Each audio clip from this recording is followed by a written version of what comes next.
आप देख रहे हैं लॉ विद एस के। ये हमारा सेकंड लेक्चर है इंडियन कॉन्ट्रैक्ट एक्ट का, जिसमें हम पढ़ेंगे minors contract. That is minor के साथ क्या कोई कॉन्ट्रैक्ट किया जा सकता है, अगर किया जा सकता है तो उसके क्या क्या लीगल कॉन्सिक्वेंसेज होंगे, अगर नहीं किया जा सकता है तो उसके क्या परिणाम होंगे। तो ये सारी चीज़ें हम देखेंगे। चलिए स्टार्ट करते हैं। तो सबसे पहले समझते हैं कि माइनर होता कौन है। आप सबको पता होगा, दो वर्ड होते हैं, एक माइनर, एक होता है मेजर। जो पर्सन माइनर होता है वो बिलो 18 ईयर होता है, यानी 18 साल से कम का व्यक्ति माइनर कहलाता है और 18 ईयर से अबव का व्यक्ति मेजर कहलाता है। लेकिन ये डेफिनेशन कहाँ दी गई है? 11 में, कॉन्ट्रैक्ट एक्ट के सेक्शन 11 में बताया गया है कि जो माइनर व्यक्ति होगा वो कॉन्ट्रैक्ट नहीं कर सकता है। तो कौन व्यक्ति कर सकता है? जो मेजर होगा। मेजर वो होगा जो 18+ होगा। तो हमने यहाँ दो चीज़ सीखी। पहला, मेजर और माइनर व्यक्ति कौन होता है? 18 ईयर से कम माइनर होगा और 18 ईयर से अबव का व्यक्ति जो होगा वो मेजर होगा। कौन कॉन्ट्रैक्ट कर सकता है? मेजर कर सकता है कि माइनर कर सकता है? ये section 11 of Indian Contract Act में बताया गया है। A person is competent to contract if that in the age of majority. सिर्फ वो पर्सन कॉन्ट्रैक्ट में एंटर हो सकता है जो अपनी एज ऑफ मेजोरिटी को अटेन कर लिया। हमारा what are the legal effect of minors contract. अगर किसी व्यक्ति ने माइनर के साथ कॉन्ट्रैक्ट कर लिया, फॉर एग्जाम्पल, हमें नहीं पता है, लेकिन आपने उस माइनर के साथ कॉन्ट्रैक्ट कर लिया, तो उसके क्या क्या लीगल इफेक्ट हो सकते हैं, क्या क्या कॉन्सिक्वेंसेज हो सकते हैं, ये हमें देखना है। A contract with minor is void ab initio, that is void from the very beginning. इसका मतलब ये होता है if it has no legal existence। ठीक है, ऐसे कॉन्ट्रैक्ट की कोई लीगल एग्जिस्टेंस नहीं होती है कि अगर आपने किसी माइनर के साथ कॉन्ट्रैक्ट कर लिया तो वो कॉन्ट्रैक्ट जो इन्फोर्सिएबल नेचर का नहीं है। इन्फोर्सिबिलिटी का सिंपल मतलब होता है कि आप उस कॉन्ट्रैक्ट को इन्फोर्स कराने के लिए कोर्ट अप्रोच नहीं कर सकते हैं, कोर्ट से रेमेडी की डिमांड नहीं कर सकते हैं। ठीक है, नेक्स्ट है हमारा consequences क्या हो सकता है? No personal liability. What does it means? It means if a minor takes a loan and refuse to pay it back, the creditor can't sue them, can't arrest them, or can't attach their personal belongings to recover the money. अब आप ऐसे समझिए, जैसे कि आपने किसी minor व्यक्ति को लोन दिया, ठीक है, वो पर्सन माइनर था, आपने उसके साथ कॉन्ट्रैक्ट कर लिया, लेकिन उस माइनर ने आपके लोन को पे बैक करने से मना कर दिया। अब क्या करेंगे? क्या आप कोर्ट अप्रोच कर सकते हैं? नहीं कर सकते। क्यों नहीं कर सकते? क्योंकि अभी हम लोगों ने पढ़ा माइनर के साथ किया हुआ कॉन्ट्रैक्ट वाइड अब इनिशियो होता है। आप उस माइनर से कुछ भी कर लीजिए, पैसा वसूल नहीं कर पाएंगे। नेक्स्ट है हमारा नो रेटिफिकेशन। फॉर एग्जाम्पल, एक कोई पर्सन ए है जो माइनर है, उसने लोन लिया है बी से, ठीक है। रेटिफाई करने का मतलब ये है कि एक पर्सन माइनर है, इसका मतलब बिलो 18 ईयर होगा, इसकी एज 18 से कम होगी।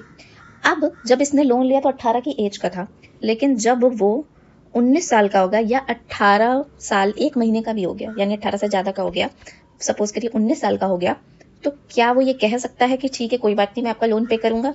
नहीं, वो उस कॉन्ट्रैक्ट को दोबारा से वैलिडेट नहीं करा सकता, रेटिफाई नहीं कर सकता। हाँ, वो ये कर सकता है कि एक नया कॉन्ट्रैक्ट बना सकता है और उसमें फिर उस पर्सन से जो लोन लिया है उसको पे बैक करने का प्रॉमिस कर सकता है, बट उस पुराने कॉन्ट्रैक्ट को वो रेटिफाई नहीं कर सकता है और वो ये नहीं कह सकता कि ठीक है अब मैं इस लोन का पेमेंट कर सकता हूँ। सबसे पहले हम ये समझते हैं कि स्टॉपल एक्चुअली होता क्या है, क्योंकि ये वर्ड कई बार आपका कॉन्ट्रैक्ट में यूज़ हो रहा है, अदर लॉज में यूज़ हो रहा है। तो स्टॉपल अगर आप एक बार समझ लेते हैं तो आपका हमेशा का क्लियर हो जाता है। एक्चुअली ये एक तरह का डॉक्ट्रिन है स्टॉपल, जो इंडियन एविडेंस एक्ट में बताया गया अंडर सेक्शन 115। इसका मतलब क्या होता है स्टॉपल का? कि पहले आपने कुछ फैक्ट बताया जिसमें आपका कुछ फ़ायदा हो रहा था, कोई आप चीज़ स्टेटमेंट दे रहे हैं, उस स्टेटमेंट से आपको कुछ बेनिफिट मिल रहा है, लेकिन बाद में आप क्या कर रहे हैं? उसी फैक्ट को डिनाई कर दे रहे हैं टू अवॉइड लायबिलिटी। बाद में उसी फैक्ट की वजह से कोई लायबिलिटी आपके ऊपर क्रिएट हो रही है, आपका कुछ नुकसान हो रहा है, तो आप लायबिलिटी से बचने के लिए उसी फैक्ट को ऑपोजिट कर दे रहे हैं। तो ये होता है स्टॉपल, जिसमें कोर्ट आपको कहेगा कि नहीं, जो आपने पहले बात कही थी हम उसी बात को कंसिडर करेंगे, और अब जो आप ऑपोजिट बात कर रहे हैं लायबिलिटी से खुद को बचाने के लिए, तो हम उसको कंसिडर नहीं करेंगे। लेकिन no estoppel against a minor, ये जो डॉक्ट्रिन ऑफ स्टॉपल है वो माइनर के अगेंस्ट यूज नहीं होता है। जैसे फॉर एग्जाम्पल, उसने पहले स्टेटमेंट दिया कि जो मेरी एज है वो 21 साल है, तो कोर्ट ने क्या कंसिडर किया? 21 साल कंसिडर करके वो कॉन्ट्रैक्ट में एंटर्ड हो गया, लेकिन बाद में उसने उसी स्टेटमेंट को, उस फैक्ट को डिनाई किया कि नहीं मैं 21 का नहीं 18 का हूँ, इसलिए मेरी लायबिलिटी नहीं बनती है इस केस में। तो कोर्ट क्या कहेगा? अगर जनरल रूल अप्लाई करता तो माइनर की लायबिलिटी बनती और उसने जितना भी लोन लिया था उसको पे करना पड़ता, बट स्टॉपल का डॉक्ट्रिन यहाँ पे अप्लाई नहीं होगा माइनर के केस में, और कोर्ट कहेगी ठीक है अपनी आप बात से पलट सकते हैं और हम मान लेंगे कि आप 18 साल के हैं और अब आपकी कोई भी लायबिलिटी नहीं बनती है। ओके, तो ये है no estoppel against minor. Estoppel का मतलब हमने समझ लिया, और स्टॉपल अप्लाई नहीं होता है माइनर के केस में। Liability for. नेक्स्ट है हमारा डॉक्ट्रिन ऑफ रेस्टिट्यूशन। अभी आप जरा रेस्टिट्यूशन को सुनिए। रेस्टिट्यूशन का मतलब होता है किसी चीज़ को वापस लेना। आपने कॉन्ट्रैक्ट करते टाइम कोई भी बेनिफिट लिया है तो आपको उसको वापस करना पड़ेगा। ऑब्वियस सी बात है, आपने किसी से लोन लिया है तो आपका बेनिफिट है। अब आप पैसे नहीं चुका पा रहे हैं तो आपको कुछ ना कुछ वापस करना पड़ेगा, या तो वही पैसे वापस करिए, नहीं तो आपकी प्रॉपर्टी से रिकवर किया जाएगा, यही रूल है। लेकिन माइनर के केस में ऐसा नहीं है। माइनर के केस में कहता है कि रेस्टिट्यूशन लिमिटेड है। कुछ केस में रेस्टिट्यूशन किया जा सकता है, कुछ केस में रेस्टिट्यूशन नहीं किया जा सकता है। अगर माइनर ने ऐसा कोई असेट लिया है, एसेट्स भी हो सकता है, कोई मनी भी हो सकती है, ठीक है। दोनों ही केस में अगर असेट या मनी, जैसे मान लीजिए लैपटॉप ले लिया उसने बेनिफिट के तौर पे, मनी में 10,000 रुपये ले लिए, अब वो लौटा नहीं रहा है, ठीक है, तो हम कोर्ट में जाएंगे, कहेंगे कि मुझे मेरा पैसा वापस दिलवाइए। लेकिन कोर्ट कहेगा माइनर का कॉन्ट्रैक्ट है तो हम उसको रेस्टिट्यूशन करने के लिए फोर्स नहीं कर सकते हैं। लेकिन कुछ केसेस में हम कह सकते हैं कि आप वापस कर दो।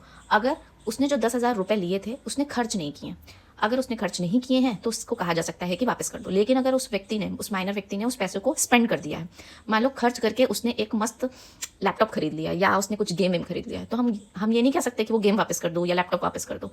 क्यों? क्योंकि उसका जो फॉर्म है वो चेंज हो गया है। तो अगर वो पैसा अपने पास रखता, वो 10,000 रुपया, तो उस पैसे को कहा जा सकता था कि तुम लौटा दो। लेकिन अगर उसने खर्च कर दिया है तो आप उसको फोर्स नहीं कर सकते कि अपनी तरफ से पैसा दो। तो ऐसा इसलिए है क्योंकि कहीं ना कहीं ये कॉन्ट्रैक्ट को इन्फोर्स कराना हो जाएगा, ठीक है। और हम ये स्टार्टिंग से कह रहे हैं कि माइनर के साथ किया हुआ कॉन्ट्रैक्ट वाइड अब इनिशियो होता है, इसको इन्फोर्स नहीं कराया जा सकता। अगर कोर्ट ये कहता है कि आप पैसे वापस करो तो कहीं ना कहीं ये कॉन्ट्रैक्ट का इन्फोर्समेंट हो जाएगा। दूसरा, अगर उसने कुछ लैपटॉप रिसीव किया था, सपोज करिए एसेट रिसीव किया था, अगर उसने उस लैपटॉप को कंज्यूम नहीं किया, उसके पास रखा है, तो हम उसको फोर्स कर सकते हैं कि वो लैपटॉप जो तुमने लिया था वो वापस कर दो। लेकिन अगर उस लैपटॉप को बेच करके उसने कुछ खाने पीने की सामान खरीद लिया, तब हम उसको नहीं बोल सकते हैं कि तुम उसके बदले में पैसे रिटर्न कर दो, ठीक है। नेसेसरीज। अब इसका क्या मतलब है? अगर किसी व्यक्ति ने माइनर के लिए कोई बेसिक नेसेसरीज की सप्लाई की है, नेसेसरी सप्लाई का मतलब है उसके लिए फूड अरेंज किया है, या उसके लिए कोई बेसिक क्लॉथ्स खरीदा है, या उसके एजुकेशन पे कुछ स्पेंड किया है, मेडिकल एड प्रोवाइड की है, उस केस में वो माइनर की चूंकि पर्सनल लायबिलिटी नहीं होती है, माइनर की प्रॉपर्टी लायबल हो सकती है। तो आप उस माइनर से रिकवर कर सकते हैं, यानी उसकी प्रॉपर्टी को सोल्ड आउट करवा सकते हैं कोर्ट के थ्रू, और उससे जितना अमाउंट आपने उसके बेसिक नेसेसरीज की चीज़ों पे खर्च किया है तो आप उससे रिकवर कर सकते हैं। यहाँ पे बेसिक नेसेसरीज का मतलब ये है कि फूड, बेसिक क्लॉथ्स, एजुकेशन और मेडिकल एड। अब यहाँ बेसिक क्लॉथ का मतलब ये है कि क्लॉथ्स की भी बहुत सारी वैरायटी हो सकती है। अब ऐसा नहीं कि एक माइनर व्यक्ति है और वो पार्टी में जा रहा है और आप उसके लिए एक मस्त सूट अरेंज करवा रहे हैं और फिर बाद में उसकी प्रॉपर्टी से रिकवर कर रहे हैं उसका अमाउंट। नहीं, यहाँ बेसिक क्लॉथ्स की बात हो रही है। जैसे कि अगर उसके पास पहनने के लिए कपड़े ही नहीं है और आपने उसको प्रोवाइड करवाए हैं अपनी तरफ से, तभी आप उसको रिकवर करवा सकते हैं। लेकिन अगर माइनस के पास कोई प्रॉपर्टी नहीं है, उसके पास कुछ भी नहीं है, तब आपको कुछ नहीं मिलेगा। तो माइनर की मदद करने से पहले आप सोच लीजिएगा कि आपको कुछ मिलने वाला नहीं है, आप जो उसकी नेसेसिटी पे खर्च कर रहे हैं। हाँ, लेकिन अगर उसके पास अच्छी खासी प्रॉपर्टी है तो आप उसकी प्रॉपर्टी से रिकवर कर सकते हैं। ओके, तो इसका एक लैंडमार्क केस है मोहिरी बीवी वर्सेस धर्मोदास घोष, 1903 का केस है। सबसे पहले इसमें देख लीजिए कौन कौन सी पार्टी होती है। देखिए, जैसे इसमें क्या है, मोहरी बीवी और धर्मोदास, ऐसा समझ में आ रहा है 2 पार्टी है, लेकिन इसमें पार्टीज 3 है। जब आप लोग केस लॉ पढ़ेंगे तो इसमें कई सारे नाम दिखाई देंगे आपको, तो आप पहले ये समझ लीजिए कौन कौन से लोग इसमें इन्वॉल्व हैं। सबसे पहले धर्मोदास कौन है? एक माइनर है जिसने अपनी प्रॉपर्टी मॉर्गेज की है, ठीक है। दूसरा ब्रह्मोदत्त है, एक मनी लेंडर है जिसने उस प्रॉपर्टी के बदले में लोन दिया है। आपने यहाँ पे मोहरी बीवी का नाम सुना है। मोहरी बीवी जो है वो एक वाइफ है ब्रह्मोदत्त की। जब ब्रह्मोदत्त की डेथ हो जाती है तो उसके बिहाफ पे मोहरी बीवी ने ही केस लड़ा था। इसके अलावा इसमें एक और पर्सन है, केदारनाथ। इसका नाम भी आप लोग कई बार सुनेंगे। केदारनाथ ब्रह्मोदत्त का एजेंट रहा है, जिसको पता था कि धर्मोदास माइनर है। ओके, तो ये आपका देखिए धर्मोदास है, इसने अपनी एक प्रॉपर्टी थी, अपना हाउस, वो मॉर्गेज रखा था किसको? ब्रह्मोदत्त को। और ब्रह्मोदत्त की डेथ के बाद उसके बिहाफ पे मोहरी बीबी केस लड़ रही थी। अब इस केस में हुआ क्या था? एक माइनर था जिसने अपनी प्रॉपर्टी क्या की थी? मॉर्गेज की थी। और मॉर्गेज मतलब उसने कोई इमूवेबल प्रॉपर्टी अगर हम किसी को देते हैं और बदले में लोन लेते हैं तो उसे इस प्रोसेस को मॉर्गेज कहा जाता है। 20,000 रुपए की प्रॉपर्टी थी जो उसने मॉर्गेज रखी थी, उसके बदले में लोन लिया था। 20,000 लोन था और जिसमें से 8,000 उसको पहले ही दे दिया गया था इन एडवांस में। बाद में क्या होता है, ये एक माइनर खुद जाता है और एक सूट फाइल करता है और क्लेम करता है कि ये जो कॉन्ट्रैक्ट है ना उसको इनवैलिड डिक्लेयर कर दिया जाए। अब कोर्ट क्या जजमेंट देती है, इस पे को ध्यान से समझिए। कोर्ट कहती है कि a person who is not the age of majority, हम लोग बार बार ये पढ़ रहे हैं, सेक्शन 11 में बताया गया कि जो पर्सन मेजर होता है सिर्फ वही कॉन्ट्रैक्ट कर सकता है।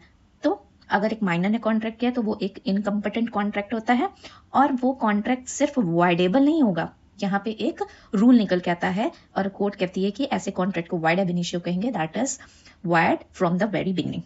दूसरा, सिंस द मनी लेंडर, जो हमारा केदारनाथ है इस केस में, वो जानता था कि जो बोरोवर है वो एक माइनर है, this knowledge is legally attributed to the money lender Brahmodatta, you can't claim innocently. Actually इस केस में हुआ ये था कि जो ब्रह्मदत्त था वो बाद में ये क्लेम कर रहा था कि मुझे पता ही नहीं था कि वो माइनर था, नहीं तो मैं ऑलरेडी कॉन्ट्रैक्ट नहीं करता उससे।